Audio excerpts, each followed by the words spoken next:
கொடைக்கானலில் பிளாஸ்டிக் பாட்டில்களை கொண்டு வந்த சுற்றுலா பயணிக்கும் சோதனை சாவடி பணியாளர்களுக்கு இடையே கடும் வாக்குவாதம் ஏற்பட்டது. திண்டுக்கல் மாவட்டம் கொடைக்கானலுக்கு தினமும் ஏராளமான சுற்றுலா பயணிகள் வந்து செல்கின்றனர்.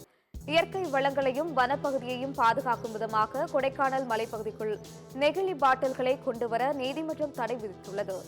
இந்த நிலையில் பெருமாள் மலைப்பகுதியில் பிளாஸ்டிக் பாட்டில்களை கொண்டு வந்த சுற்றுலா பயணிக்கும் சோதனை சாவடி பணியாளர்களுக்கும் இடையே கடும் வாக்குவாதம் ஏற்பட்டது.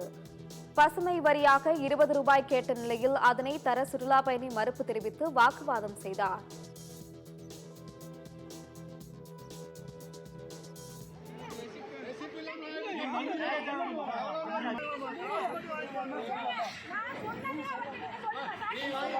பாட்டில் வாங்கிட்டாங்க, பணத்தை தரேன்னு சொல்லிட்டோம். ஆனால் நம்ம என்ன சொல்லிட்டாங்க,